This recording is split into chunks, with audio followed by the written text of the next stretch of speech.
असंख्य शक्तियाँ हैं जो कि आप स्वयं उन्हें जागरूक कर सकते हैं और उनको इस्तेमाल कर सकते हैं। लेकिन जब हम कहते हैं कि हम माँ तुमको समर्पित होते हैं, माने क्या समर्पण किया मुझे तो कुछ भी नहीं चाहिए।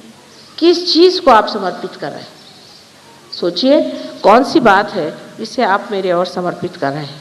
आप समर्पित कर रहे हैं यही जो बनाए हुए बेड़े हैं आप पे, यही जो घरौंदे जिसमें आप बैठे हुए हैं, यही जो अपने अपने जिसे कहते हैं जेल बनाए हुए हैं, जिस जेल के अंदर आप बड़े व्यवस्थित रूप से सोच रहे हैं कि आप परमात्मा के साम्राज्य में, इसको ही त्यागना है। और वो त्यागने के लिए बहुत ही आसान तरीका ये है कि आप सबसे पहले ध्यान धारणा में निर्विचारिता में जाएं। जब आपके मन में विचार आता है तो उस विचार ही के माध्यम से आपके ये पिछले किए हुए, कहना चाहिए घरौंदे आपको घेर लेते हैं। जितनी देर आप निर्विचारिता में बैठ सकेंगे उतना ही आपका वृक्ष बढ़ेगा।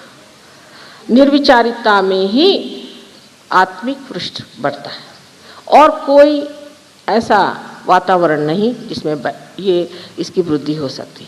कोई कहेगा कि हमने खूब बैठ के माँ के भजन गाए, उससे कोई कितना भी भजन गाए, कोई कितने भी मंत्र कहे, चाहे कुछ कह ले, उस मंत्रों से या उस भजन से अगर आपके अंदर निर्विचारिता स्थापित नहीं होती तो आप चूक गए उस बात को। बहुत से लोग हैं, हमने देखा, अभी एक देखा हमने, हरे रामा होरे रामा होरे रामा, पागल के जैसे सारी दुनिया दौड़ रही। अभी कहाँ जा रहे? एक मनोरंजन करते हुए सारे दौड़े जा रहे, हरे रामा। उससे क्या मिलेगा? उससे किसी को कुछ मिला? किसी में कोई परिवर्तन आया? कोई उनमें अच्छाई आई? सिर्फ आपने बजाय इसके कि आप इस तरह के कपड़े पहने के कुछ और कपड़े पहन लिए और रास्ते में आप दौड़ते घूम रहे चिल्लाते हुए हरे रामा हरे कृष्णा। आपके अंदर कृष्ण की कोई चेतना आई है? कृष्ण की चेतना है कि आप साक्षी स्वरूप हो जाते, क्या आप साक्षी स्वरूप हो गए? फिर इस तरह की बाह्य चीज़ों में उलझ जाने से भी मनुष्य कभी कभी अपनी ऊर्ध्वगामी गति को बदल करके अधोगामी पर आ सकता है। जैसे एक छोटी सी चीज़ मैंने आपसे बताई, मनोरंजन। मनोरंजन सहयोग में मना नहीं है, लेकिन मनोरंजन ऐसा होना चाहिए कि जिससे आप में निर्विचारिता स्थापित हो। लेक्चर ऐसा होना चाहिए जिससे आप में निर्विचारिता स्थापित हो। मंत्र ऐसे कहना चाहिए जिससे आपके अंदर निर्विचारिता स्थापित हो। ध्यान ऐसा होना चाहिए जिससे आपके अंदर निर्विचारिता आनी चाहिए। कोई सा भी कार्य करते वक्त अगर आप निर्विचार हो जाएं तो सारी परमात्मा की शक्तियाँ आपके अंदर से कार्यान्वित होंगी। तो सबसे पहली बात है कि निर्विचारिता में उतरना चाहिए।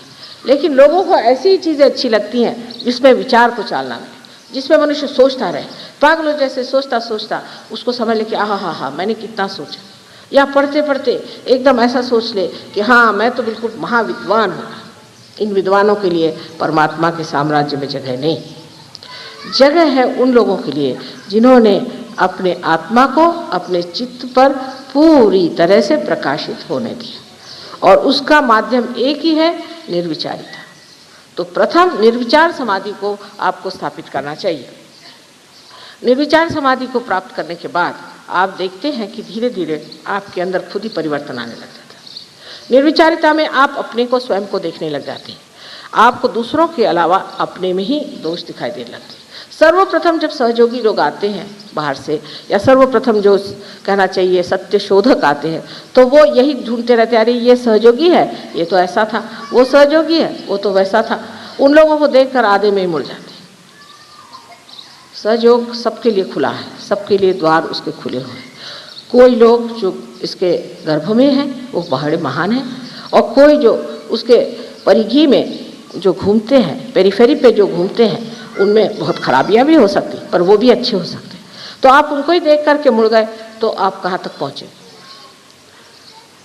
जब आप अंदर आएंगे तब आप देखेंगे कि ये जो गर्भ में बैठे लोग हैं, इनमें कोई विशेषता है, इनमें कोई चमत्कार है, इन्होंने कुछ पाया हुआ है।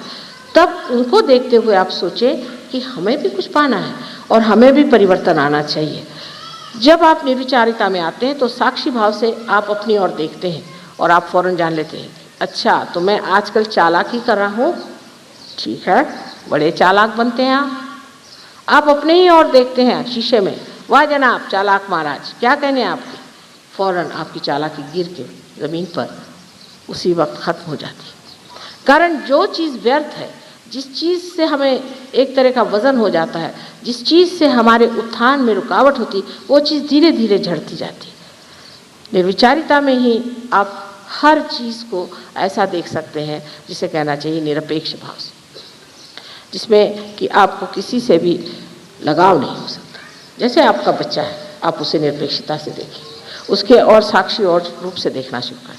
आप देखिएगा कि ये मासूम बच्चा कितना सुंदर है, कितना अच्छा है और कितना परमात्मा को प्यारा लगता है।